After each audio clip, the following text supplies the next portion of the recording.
This channel does not promote any violent, harmful, or illegal activities. All content provided by this channel is meant for an educational purpose only. Top quality और consistent performance के लिए सिर्फ silver pumps नाम याद रखना।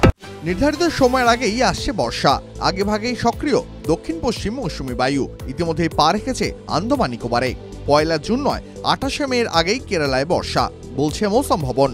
এদিকে একাধিক বাংলার জেলায় তাপপ্রবাহের মধ্যেই এবার বৃষ্টির খেলা জারি রয়েছে। আলিপুর আবহাওয়া দফতর বলছে আগামী 5 দিন দক্ষিণবঙ্গে ঝড় বৃষ্টির আশঙ্কা থাকছে। এদিনও রাতের দিকে বৃষ্টি হতে পারে কলকাতায়। বুধবার পর্যন্ত ঝড় বৃষ্টি বেশি হতে পারে। বৃষ্টির জেরে তাপমাত্রা সামান্য কমতে পারে। সোমবার থেকে 2 থেকে 3 ডিগ্রি সেলসিয়াস পর্যন্ত পারদের পতন দেখতে পারে শহরবাসী। কলকাতায় বজ্রবিদ্যুৎ সহ বৃষ্টির মধ্যে 30 থেকে 40 কিলোমিটার গতিবেগে দমকা ঝোড়ো বাতাসও বইতে পারে। রবিবার তুলনামূলক ঝড় বৃষ্টির সম্ভাবনা বেশি থাকছে কলকাতায়। কোনো কোনো জেলায় কালবৈশাখীর মতন পরিস্থিতিও তৈরি হতে পারে। বিক্ষিপ্তভাবে শিলাবৃষ্টি হতে পারে কোনো কোনো জেলায়। তবে দক্ষিণবঙ্গের পাশাপাশি ভিজবে উত্তরবঙ্গ। আগামী কয়েকদিন উত্তরবঙ্গের সব জেলাতেই ঝড় বৃষ্টির সম্ভাবনা। বুধবার পর্যন্ত ঝড় বৃষ্টি সব জেলাতেই হবে। আগামী 24 ঘন্টায় তাপমাত্রার বড়সড় কোনো পরিবর্তন হবে না।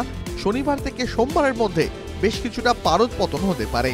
উত্তরবঙ্গে বৃষ্টির দাপট বেশি থাকছে উপরের 5 জেলায়। সঙ্গে 30 থেকে 50 কিলোমিটার পর্যন্ত দমকা ঝোড়ো বাতাস বইতে পারে। ভারী বৃষ্টির সম্ভাবনা দার্জিলিং, কালিম্পং, আলিপুরদুয়ার, কোচবিহার ও জলপাইগুড়িতে।